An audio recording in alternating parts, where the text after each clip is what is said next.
All right, we are live. Welcome, Abby Martin. Let's see here. All right, I'm just going to read off of this and then we can get started. So welcome everybody to our live stream today. We have a lot to talk about. We are joined by a very special guest, Abby Martin. She's the host of the Empire Files. Welcome, Abby. Thanks so much for having me, Manar. So for everybody that's watching, you know, as I start all of my live streams, I just ask everybody to help us beat social media algorithms by sharing this live stream on your pages, if you manage pages, to share them there. We are live right now on YouTube. We are live on Facebook, on Twitch, and also on Twitter. All right, so let's get started. Despite publicly urging caution, restraint, and calling for a ceasefire, the United States government continues to aid apartheid Israel. This week, approving $375 million worth of arms sales to the apartheid state, even as it uses US-made weapons to attack civilian buildings and other infrastructure in the Gaza Strip. And I'm seeing even more reports of Israel using white phosphorus, which is being supplied by the US. Hospitals, health clinics, and homes have been completely destroyed, brought to rubble, with reports confirming the deaths of at least 61 children. 3 pregnant women have also been targeted and killed. Now, the Biden administration has stood firm in its support for Israel, blocking UN resolutions 3 times this week that condemn the apartheid state for its offensive. As the bombs continue to rain down, President Biden reiterated his belief that Israel has a right to defend itself, a statement that has drawn much criticism from a growing number of the left in his own party. Nevertheless, it seems as if the US empire will continue to stand by its closest ally in the Middle East, whatever its actions. Joining us to talk about the situation in Palestine is journalist, activist, and filmmaker Abby Martin. Abby began her journalistic career in 2009, founding her own citizen journalism outlet, Media Roots. She later hosted Breaking the Set on RT America and is now an independent filmmaker for Empire Files. She recently made her 2019 feature-length documentary, Gaza Fights for Freedom, free to watch on the Empire Files YouTube channel. Abby, such an honor to have you here. First, can I just get your reaction to the events of the last almost 2 weeks now? I mean, I was going to ask you the same thing, Manar, because I know that you are Palestinian who, you know, has so many roots in what's going on today. But I mean, just speaking for myself, it's heartbreaking. It's been hard to focus. I feel sick. I can't sleep. I can't eat. It's a lot. It's a lot to take in. And it's a lot to day to day think about what is happening to my friends and colleagues and my brothers and sisters who are living through this horror on a daily basis. And, you know, just seeing, you know, it's easy to get desensitized to like horrific images and stuff like that. But one image really struck me, and I'm sure, you know, I know Manar, you are a parent of 2, and I'm sure it struck you just the same way when that baby survived the Al-Shati refugee camp massacre. And I don't know why that hit me so hard. It's just like this little 5-month-old kid who has no idea what his life is going to be like. And his whole family was just taken from him. And just, you just really have to wrap your mind around the fact that entire families, generations of bloodlines are being completely wiped out in these airstrikes intentionally. And just the complete disgust that I have for this government and the corporate media for their complicity in what's going on, because every single child who dies, the blood is on the hands of Joe Biden and his counterparts for just facilitating this, because it just goes so far beyond, oh, turning a blind eye, oh yeah, we subsidize this. It's like, he could stop this if he wanted to right now. He blocked the ceasefires. He's selling weapons in the middle of this. You know, and he had that phone call with Netanyahu where he was just like, yeah, you're not overreacting. This isn't disproportionate. And yet Netanyahu turned around and had a cabinet meeting where he said, we have the green light to go as long as we want for this operation because the US is behind us every step of the way. And I think that the one thing that we can take away that actually is optimistic is the fact that Biden is now feeling the pressure. No, not because he has empathy for dead children and a massive amount of civilian lives lost. It's because he feels the pressure, the insanely huge, massive protests mounting around the world.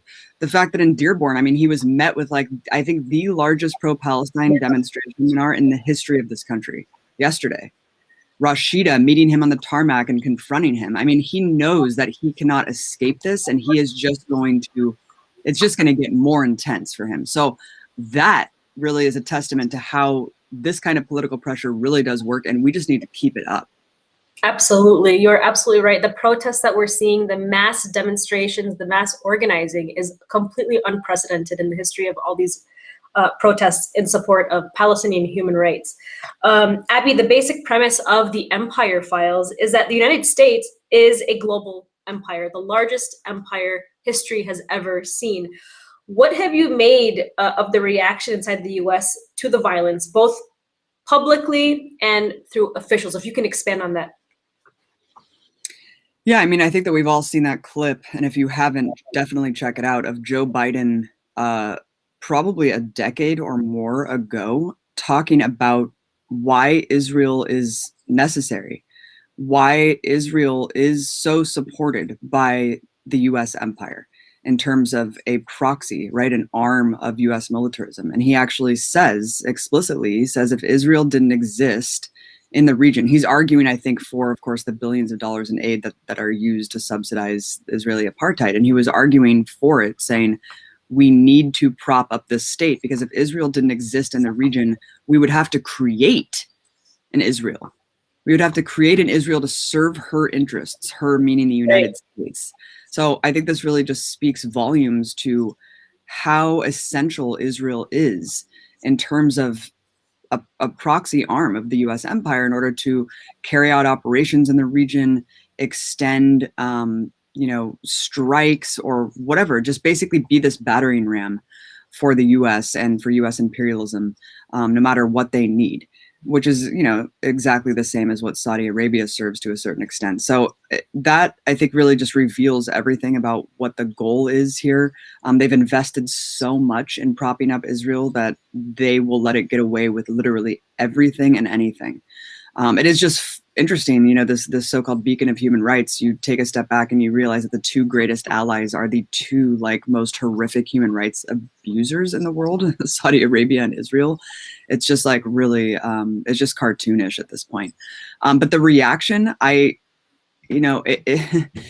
hard to believe, but I guess I can't say I'm too surprised. I mean, I think anything after the 2018 Great March, where 217 unarmed protesters were actually targeted and shot by Israeli snipers, and that includes, of course, children, medics administering medical aid, journalists, marked press, and disabled people in wheelchairs.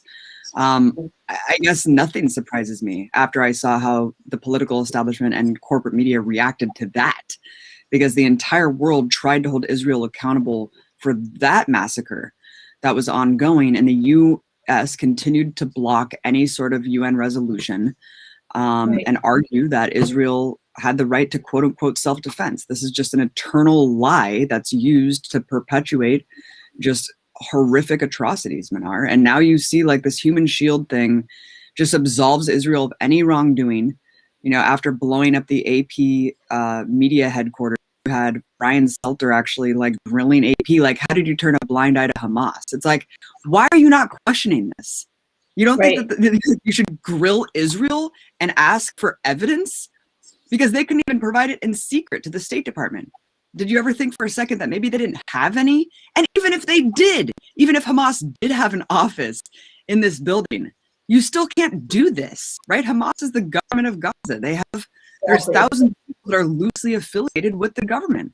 I mean, it's just so disgusting, the dehumanization of Palestinians, that this is allowed to go on without question. And Alan McLeod, our senior staff writer at Mint Press, he tweeted something along those lines. The New York Times opinion page featured an article that basically said, for the sake of peace, Israel must rout Hamas. And that, to me, if people are reading between the lines, is not only propaganda, but a call for a massacre in Gaza, which is exactly what Israel is doing and committing.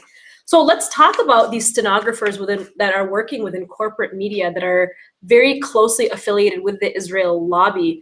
Talk to me about, just the propaganda that we're seeing here out of corporate media. I love Alan is amazing. I mean, he is really on top of this. He has been for so long. I really can't recommend his writings enough for people who are tuning in. Like, really solid guy, really great investigative journalist, because he's always on top of just the egregious hypocrisy coming out of corporate media stenographers that really do turn into state stenographers whenever like the US is going on some sort of regime change propaganda campaign, whether it be Venezuela, Bolivia, or Israel Palestine. I mean, I think Israel Palestine, of course, is the most blatant example. And it has been for so long, Manar. I mean, this is nothing new, but it just continues to become even more egregious because more people are waking up to the reality of the situation, and the corporate media just doesn't budge the line. Brett Stevens, I think, is the one who wrote that article. I actually had been subscribing to the New York Times for a couple months to get headlines for videos that we were doing. And after he posted that, I was like, I can't. I canceled my subscription, and I told them, I was like, your horrific coverage, essentially endorsing ethnic cleansing and a massacre of civilians by saying we need to rout Hamas is just too much for me. I have to cancel my subscription. And I encourage everyone to do the same thing, because the New York Times is one of the worst publications. They learned nothing from the Iraq War.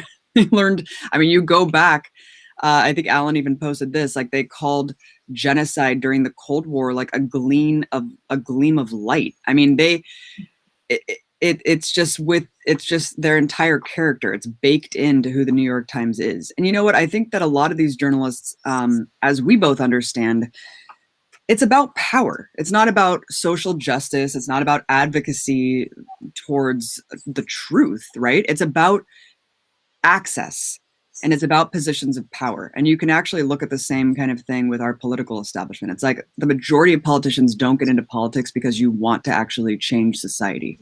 Right. Politics because you're born and bred, you know, you're either in the 1%, you have ties to other politicians, you just want power, right? You want access. And that's the majority of the corporate media too. You go into this industry knowing that you need to ascribe to a certain orthodoxy. And that orthodoxy means that you cannot question US capitalism, and you can't question the motivations of the US empire. You have to actually believe in US exceptionalism. And the people who do try to cause a rift or tell the truth, or we all know what happens to them. Look at Mark Lamont Hill, fired from CNN for talking about Palestine from the river to the sea. Even Cenk Uygur for slightly criticizing Obama was kicked off MSNBC. But it goes so far beyond that. I mean, I even had this verified to me personally by Matt Taibbi, of course, a revered journalist for the Rolling Stone. He said that he was told early on in his journalistic career that this is an issue that you don't touch.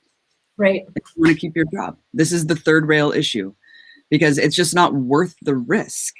Do you want to be branded an anti-Semite? And I think that we all know the way that they've weaponized anti-Semitism, which is a very real growing threat around the world. They've weaponized it and basically deflected all criticism of state crimes and made it so people who are criticizing them are bigots and racists. And we don't want to be bigots and racists, right? We're social justice warriors. We're people who are wanting to pursue truth, and we're very passionate about anti-racism. But you know what we need to do now? We need to put them on the defense. We need to put them on the defense of why they defend apartheid and war crimes. So this has been kind of a trick that's been done to put us on the defense of why we criticize Israel when really they need to be put on the defense and we need to go on the offense. And, you know, the media is just, it's the same everywhere you look. It's the passive voice, the way that they describe Palestinians who died versus Israelis who are killed, right? So it's always Palestinians just die. It's never described how they die, but Israelis are killed. Even if it's a soldier, he was killed, right? It kind of painting him as in a civilian light. And then beyond that, of course, no analysis or context is ever given to the situation. Nothing is ever explained about what precedes the rockets. It's always Israel has the right to self-defense against this barrage of rocket fire. And whatever happens next, well, that's Hamas's fault. And so it's just painted as this conflict over religion that can never be solved because it's way too complicated, Manar. You need a PhD to really understand this conflict and really be able to describe a solution for it. So we're just going to write these headlines that just kind of obfuscate the truth and paint it as both sides are complicit, even though there's a wildly disproportionate death toll from the occupying force who controls everything in the situation, and just move on to the next story and backpage it into oblivion. And you know, we're never going to change the nature of the corporate media, Manar. That's why we exist, and that's why they are working so hard to throttle your content and just remove us from the equation, because it's a thorn in their side. I mean, for God's sake, this is who they blamed for Trump's election, was alternative and independent media. So that's never going to change. Absolutely. So many incredible, incredible points. And I just want to make a comment about a couple of things that you mentioned. Yeah, please. But before I do, I just want to let you know that I just checked the live stream and you look like I could actually see you clearly. But for some reason here. Yeah, sorry, guys. I don't know what is up here. Israel's throttling my stream. Mossad is outside. Israel. First of all, we have former Israeli minister Sholomit Alomi, who is now dead, but about maybe a decade ago, about 10 years ago, in an interview with Democracy Now!, she talked about how Israel uses the anti-Semitism and Holocaust card to trick. She used the word trick, to trick any sort of silence or any sort of critique of this occupation. So anytime their sympathy grows for Palestinians who are living under Israeli occupation, Israel as a trick. I'm getting a notification that our stream is having connection issues. Surprise, surprise. I haven't had any issues all week. Let me just make sure we're still going. I'm just checking our page if anybody can still hear us.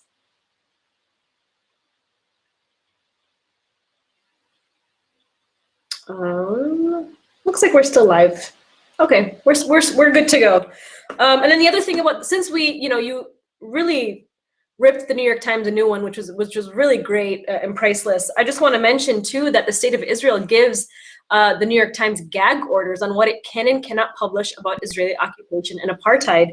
And at the same time, the Jerusalem Bureau for the New York Times was built on top of a Palestinian home. A Palestinian family was ethnically cleansed at the hands of the New York Times.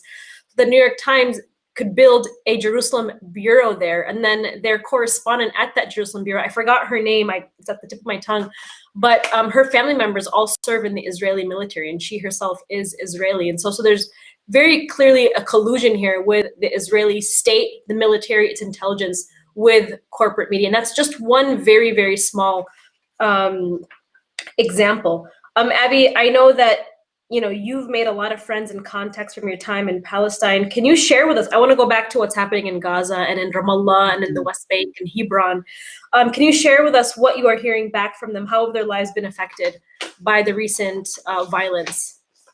Yeah, I think that we're all hearing the same thing, which is this is more intense and more violent in terms of bombardment than actually the 2014 war, which really, really says a lot. We're talking about 2,200 Palestinians who lost their lives. Tragically, over 500 children who lost their lives during the 2014 massacre on Gaza. And the fact that people are saying now that it's more indiscriminate, more rapid, or more like, the volume of bombings and the rapid fire of them unleashing the bombardment and armaments and munitions, as well as the white phosphorus. I have seen videos from my friends there who have been showing the white phosphorus, which they said is so incendiary, it just burns everything that it touches.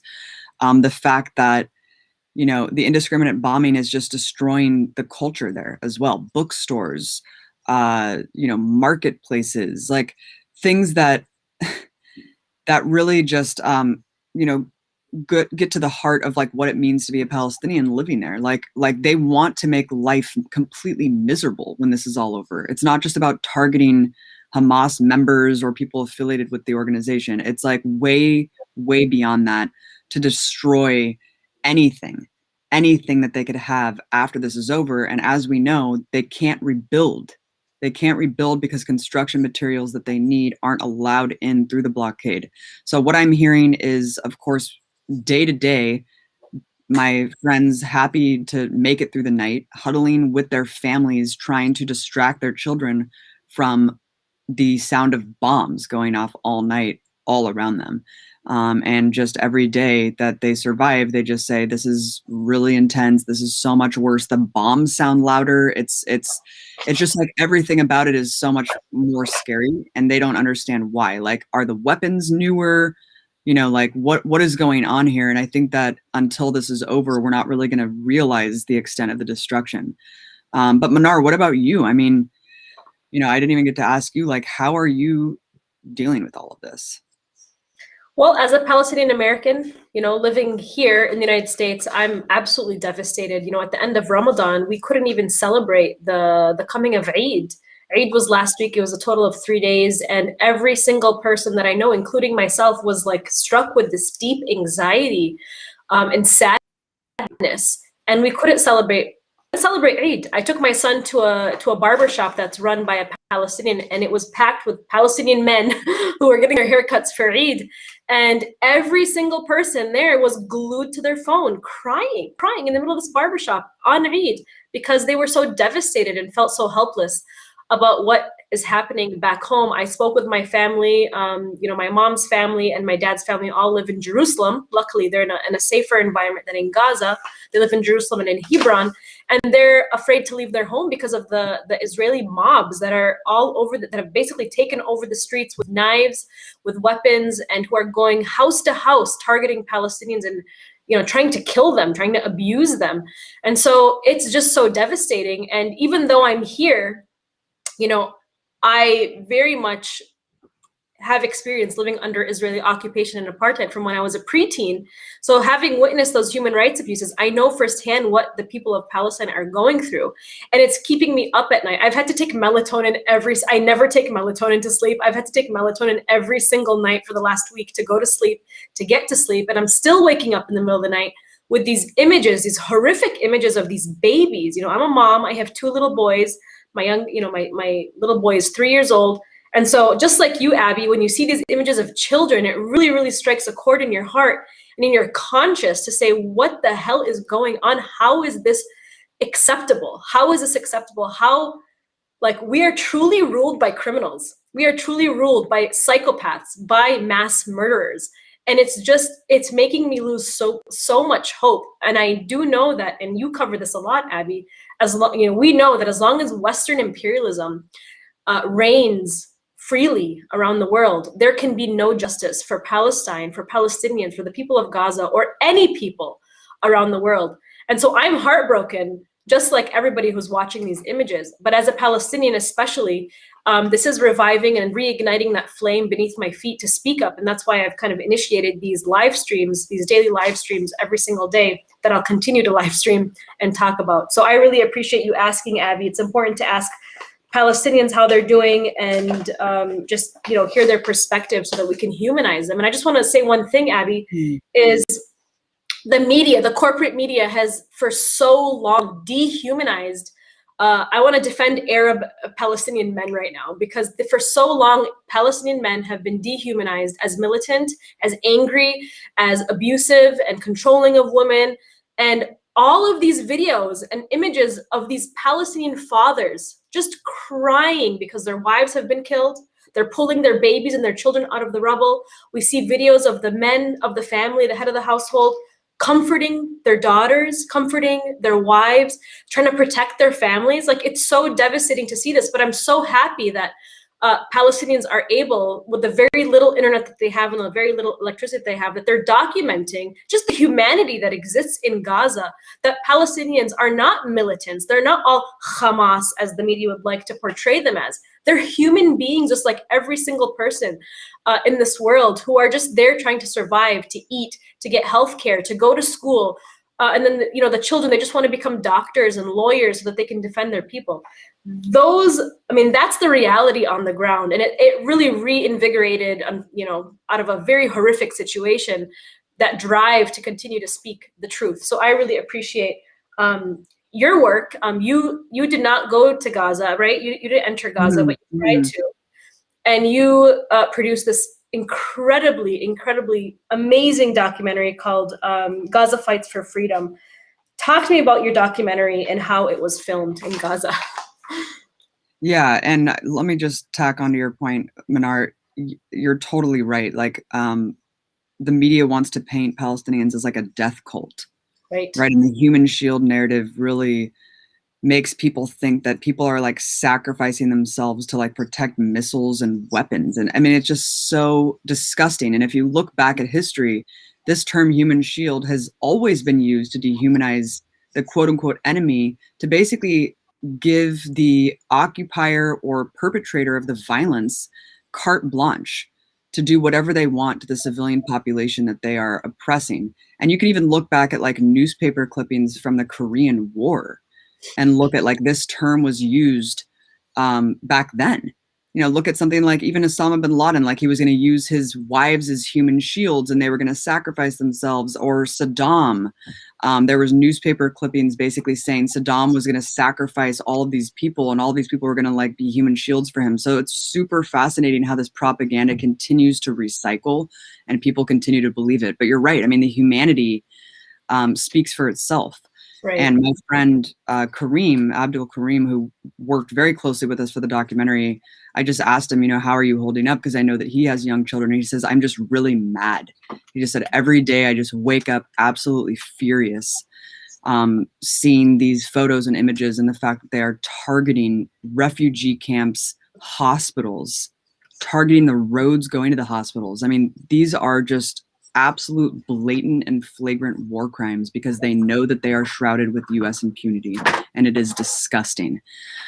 When Mike and I were in the West Bank, my partner for Empire Files, we were in the West Bank, God, seems a long time ago, maybe 4 years ago, 4 or 5 years ago now. And of course I tried to get into Gaza. I mean, of course I wanted to go there. And I was blocked from Netanyahu's press ministry office, and they just said, you're a propagandist and you're not a journalist. And I was basically banned for life. And so, you know, the next year, the Great March of Return sparked off, and it was just such an incredible action. I mean, tens of thousands of people going to this artificial fence that prohibited them from their ancestral lands and protesting peacefully. You know, this is something that the international community continues to call for. Where are the peaceful Palestinian protests, you know? And this is exactly what they did. In the tens of thousands, every single week they were going out there and they were facing sniper fire as a response. I mean, Israeli snipers were hiding like cowards behind giant sand dunes and literally picking people off like it was target practice. And, you know, going back to like targeting actual children, medics, press, this is all documented actually by a UN report that we based the film around, because we wanted it to just be completely irrefutable, conclusive evidence of just targeted war crimes, you know, by sniper fire. I mean, Israel claimed that all these people were human shields, you know, so they have a record of lying about this, and therefore they should not be trusted. Right. And so the Great March of Return, of course, the way that it was covered by the corporate media was just completely a disgrace. I mean, they just said that people died in clashes without explaining that this was a massacre with snipers deliberately actually killing people one by one. There was even an international war correspondent who was on the ground who said, I covered wars in Syria, Libya, Iraq, and she was like, I've never seen anything like this, because it would just be a slow, methodical shooting. Like every 5 minutes you would hear a gunshot ring off and you would see someone else just fall. And like, that is just something that's very harrowing. I think that these snipers are just sitting there just deciding who to kill next. And when it was all said and done, 500 people were shot in the head. 217 were killed. And of course, just so many children, 35 children that were doing nothing. I mean, you look at what these people were doing. They were smoking cigarettes. They were helping administer aid to other people, and they were just picked off. And I really lost, I think, my faith in humanity after that, Manar. But I was so disgusted with the way it was being covered, and I felt like no one did the story justice. And so I worked with my colleagues there who were asking, you know, us, could we collaborate on something for Empire Files to really show what the march was?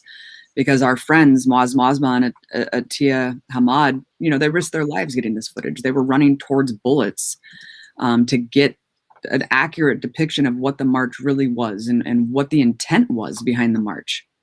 And the intent was to draw attention to their plight as refugees. I mean, that's why they set up these encampments. That's why they had all these kind of like Occupy Wall Street style tents set up in this area of land, because they wanted the international community to realize that they are still refugees 70 years later. And we all know what happened next. And so, of course, we wanted to do something about it. And so we produced all the interviews and wanted, of course, tell Razan al-Najjar's story, who's the anniversary of her murders coming up on June 1st.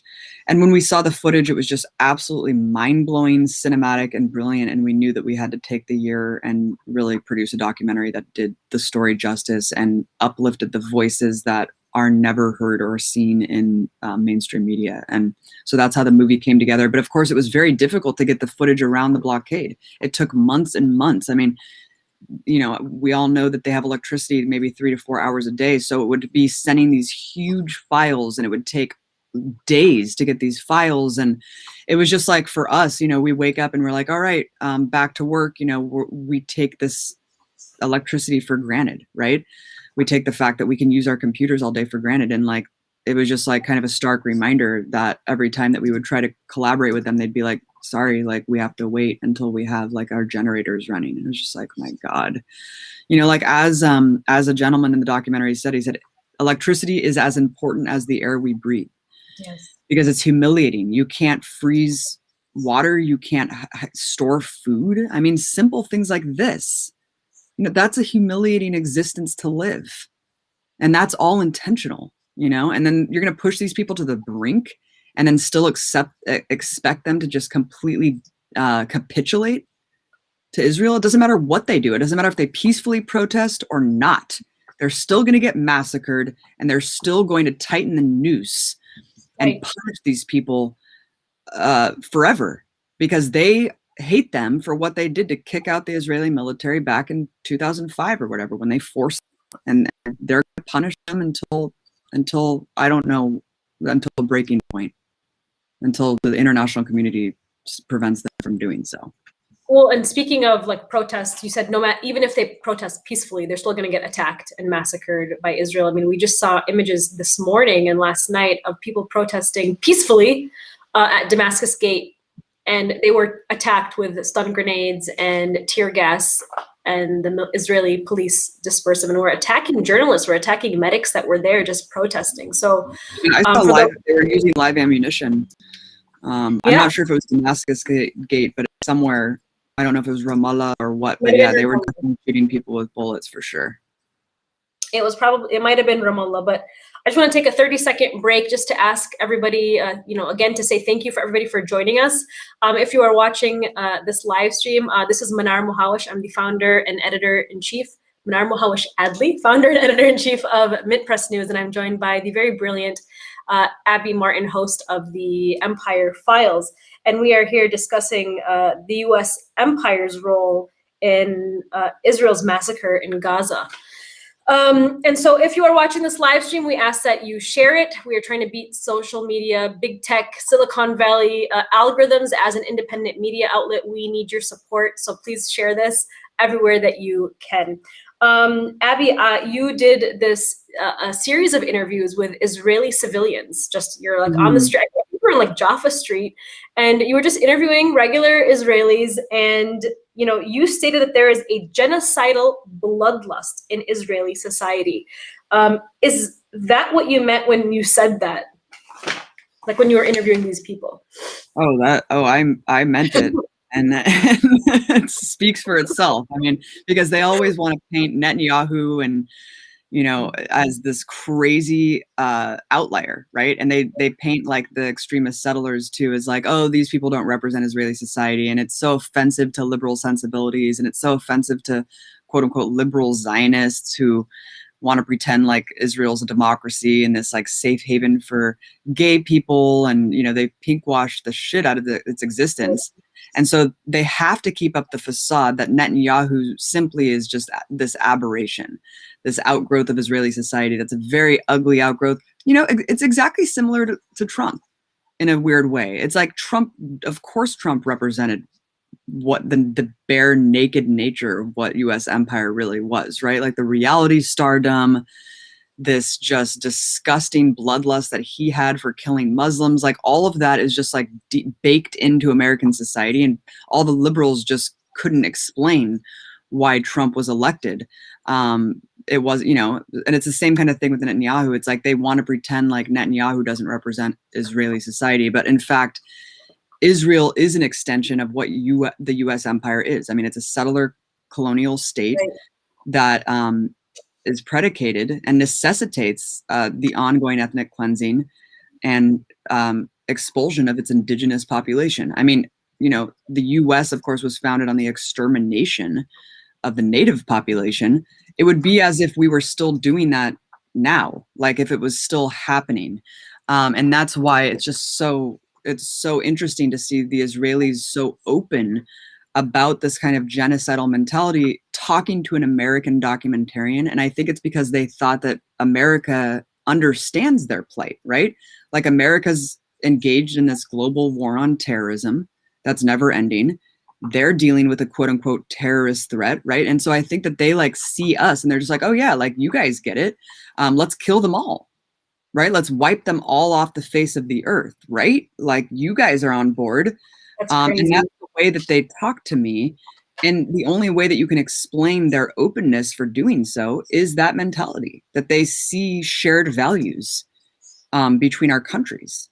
And really, they're right.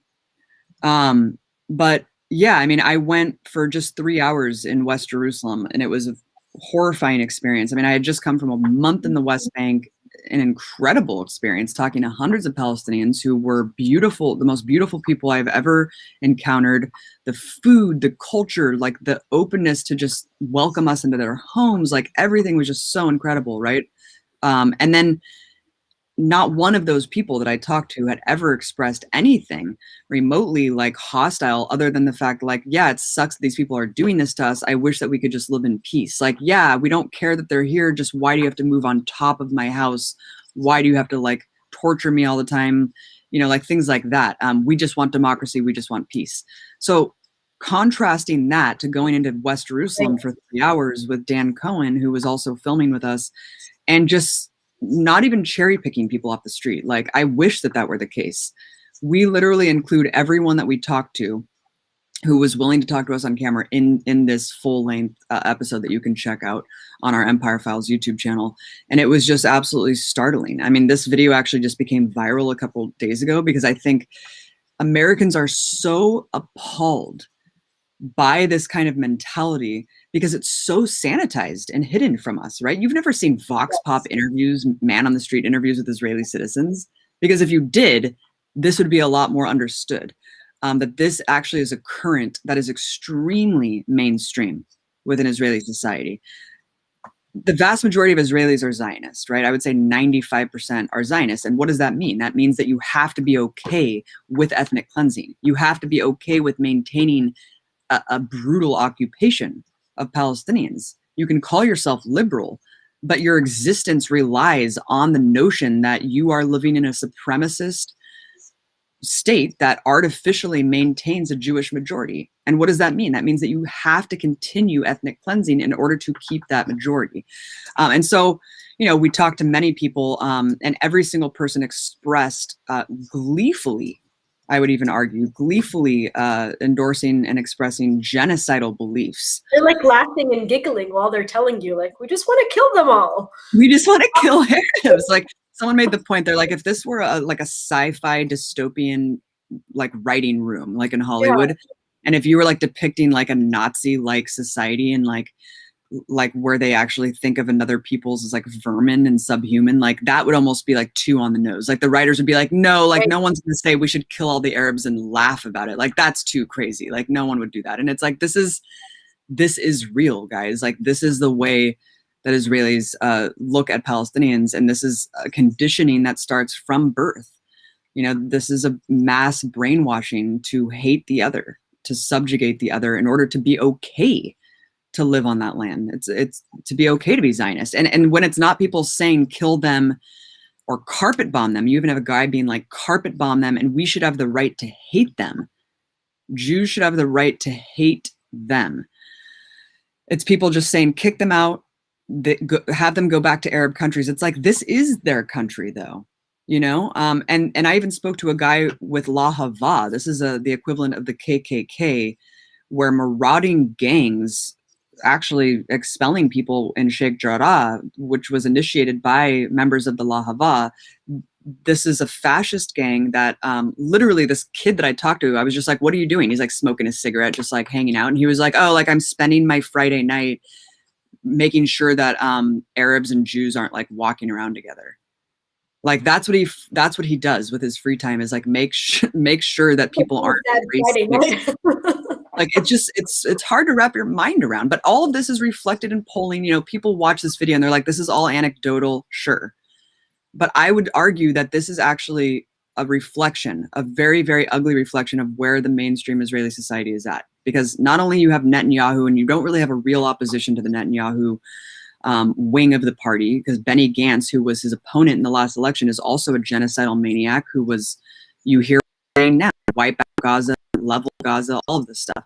There is no opposition. There is no left party in Israel. There's token spots for Palestinians to have seats in the Knesset. And there's no left-wing opposition in the country at large. I mean, there's definitely no mobilization of protests against what's going on. In fact, it's the opposite, where Netanyahu continues to generate and garner high polling numbers and much more support whenever something like this happens. His polling is through the roof right now. His polling is through the roof right now. And one more quick story, if I may. Elor Azaria, that's who executed a Palestinian who was completely disarmed. I think this was in Hebron. And it wasn't that the Israeli government punished him because of that. It's because a video was filmed of him nonchalantly executing this disarmed Palestinian man, and the international community put pressure on the Israeli government to do something about it. And so he was slapped on the wrist, I think with house arrest, something very minor discretion, or a minor penalty rather, for a serious offense. And Israeli society was in a fervor because they were protesting that this soldier could get punished for executing what they deemed was a terrorist. And so you had 10,000 people in Tel Aviv Square chanting death to the Arabs, death to the leftists, because there's a phrase in Israel where if you are on the left, you are AIDS. If you're an Arab, you're the common cold. So in order to get rid of the common cold, you need to get rid of AIDS first, because basically the left is blocking the ethnic cleansing that they really want to commit. And so this tens of thousands of people chanting death to Arabs and death to the leftists, and they also said death to the videographers.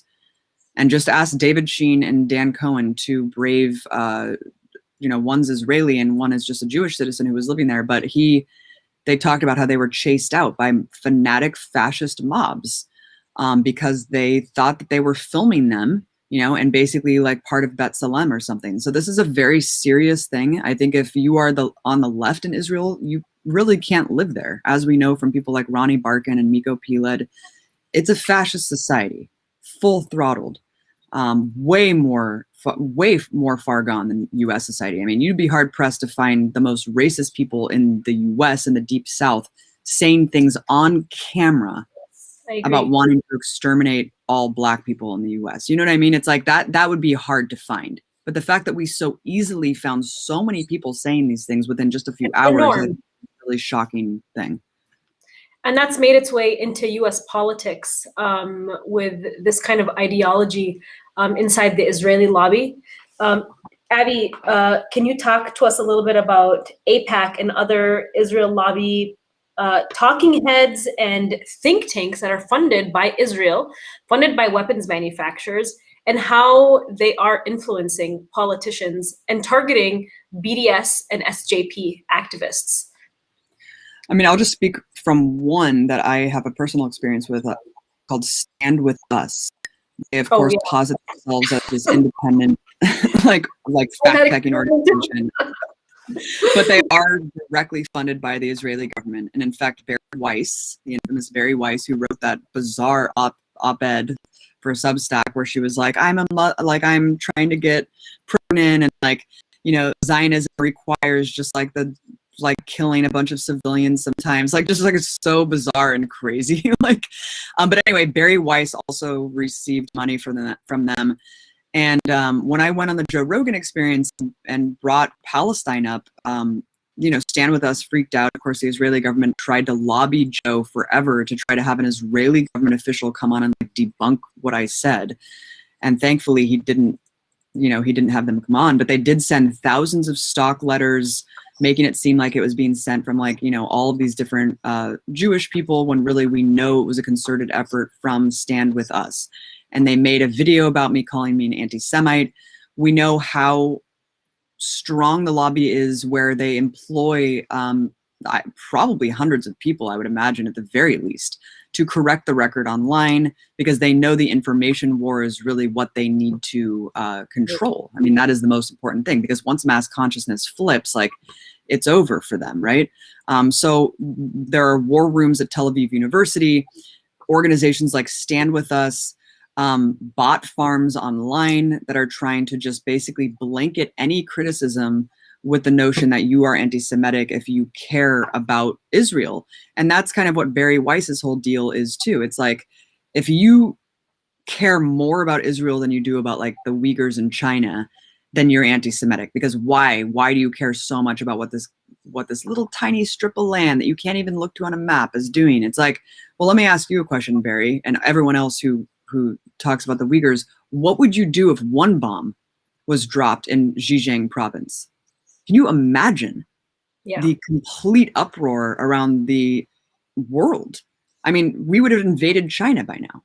You know, it's just like such utter hypocrisy that there could be carpet bombing and direct targeting of like civilian infrastructure where hundreds of people are just needlessly dying and being butchered. And you have the audacity to bring up Xinjiang and the Uyghurs. It's like, no, this is not comparable at all. You know, it's just disgusting, but all of this is conflated together. But yeah, I mean, back to the lobby, there's so many insidious ties. Like that's the problem, is you don't know what is really directly backed by Israeli forces or Mossad forces or whatever. You just know that there's billions of dollars being pumped into this industry, and we can't really track it, but we can only imagine the reach that it has. I mean, AIPAC is one of the biggest lobbying forces on the Hill. But I don't think it's, you know, a lot of people say like, oh, the US is Israel's bitch. No, Israel is the US's bitch. AIPAC, of course, is a huge lobbying force. Of course, it's a huge influencer, just like Big Pharma and all these other lobbying entities. But I don't think that they're dictating, I don't think that they dictate the policy. I think that US politicians, like I said before, get into politics believing, being Zionists, believing in American exceptionalism, believing in all of this. You know, it's like they're not getting into this coming from where Rashida Tlaib and Ilhan Omar are. I mean, we know who the majority of politicians are, you know, that claim to represent us, and they are horrible people who just want power, access, and money.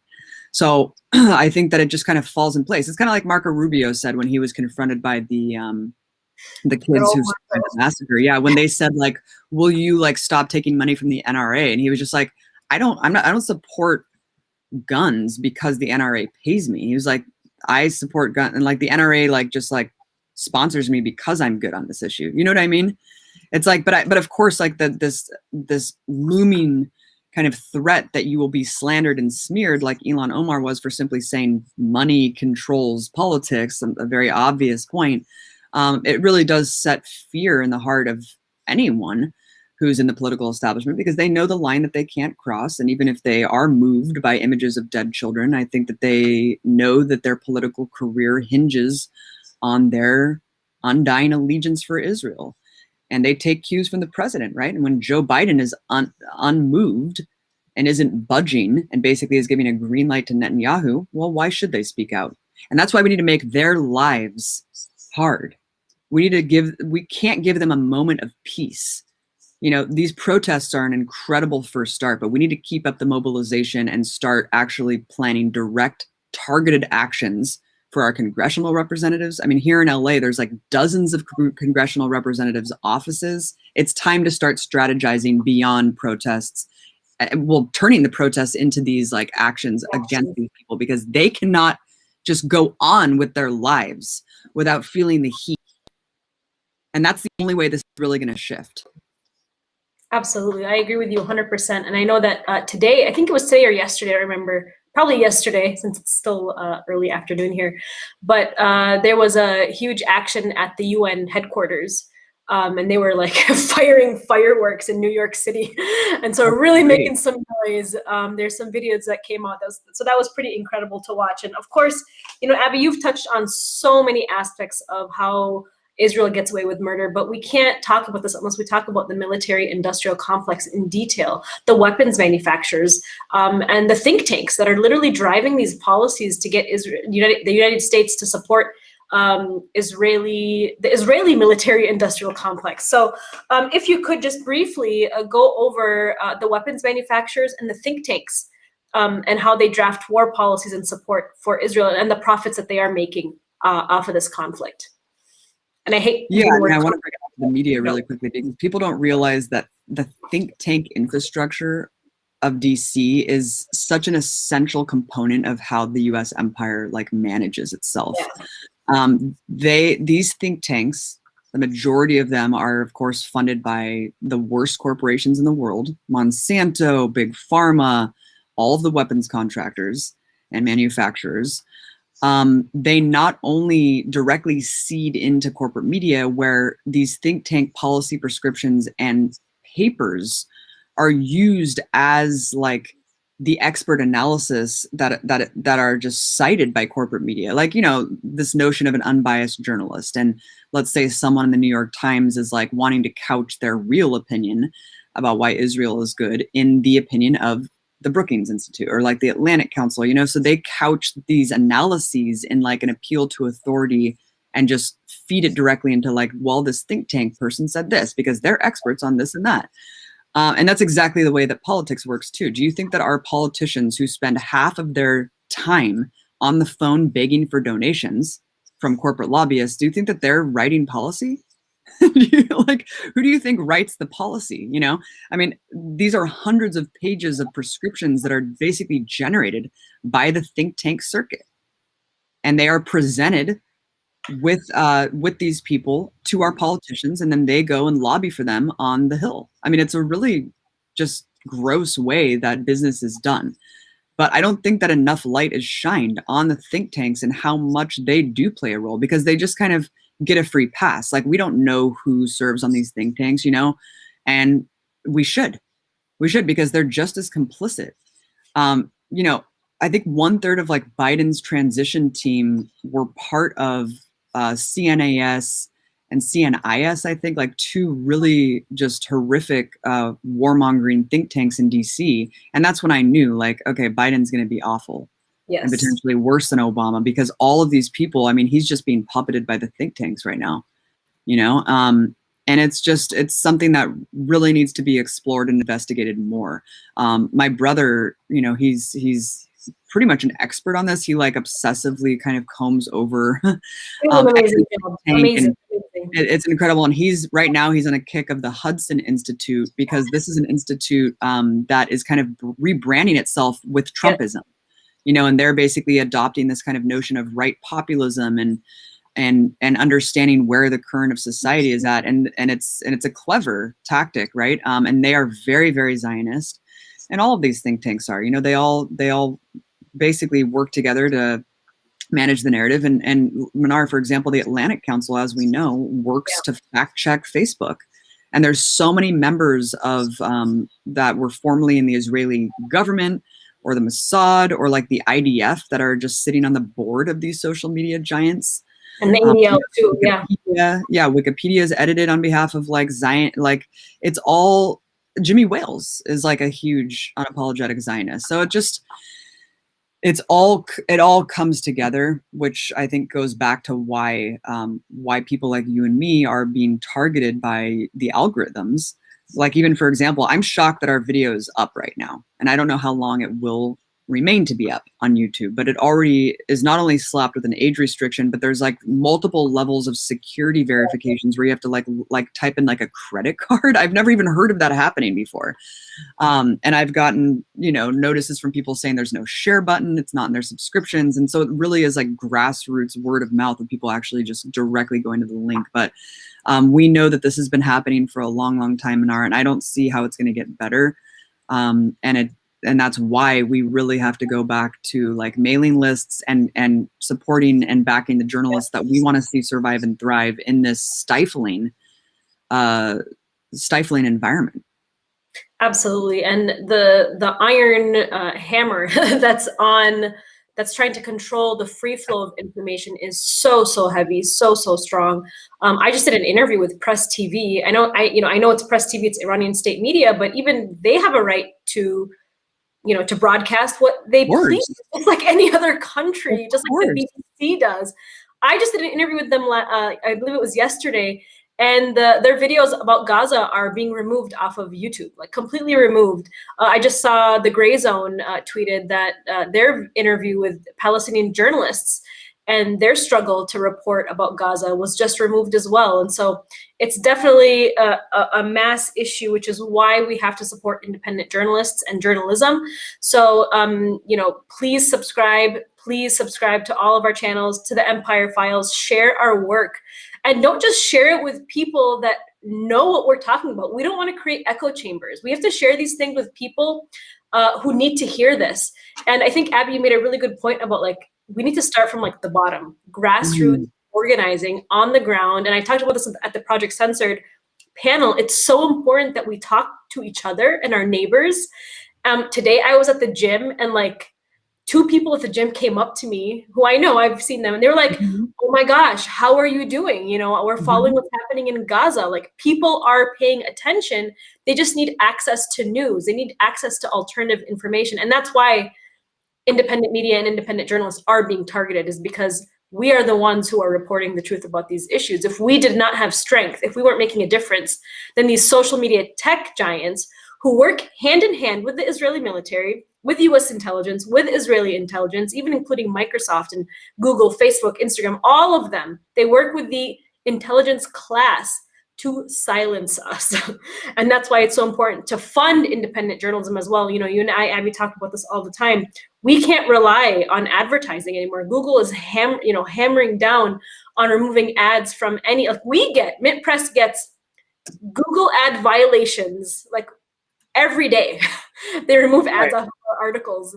And so we can't rely on these big tech giants anymore. We have to. We're not funded by like right-wing billionaires, like all these other, like, you know, I mean, we don't have like huge donors either. It's really, really grassroots the way that our infrastructure is with our, you know, with Empire Files and Mint Press News. And I love what you said on the Project Censored panel when you just said, we have to start, you know, going outside of our echo chambers and going and just talking to our friends, neighbors, and colleagues in our community. That's how we're going to change hearts and minds, guys. It's not arguing endlessly on Twitter, although that is also important. Not arguing, but I mean, putting out information to counter the narrative, but like getting out of your comfort zone and just showing up, you know, wearing pro-Palestine gear, being kind of like a walking, like sparking a conversation.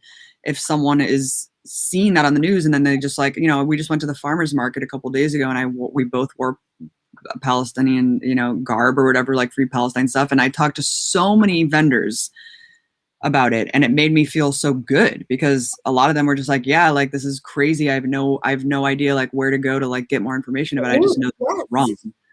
That's exactly what I'm saying from everybody too. Like, where do we go? It's like, that's why independent media is being clamped down upon.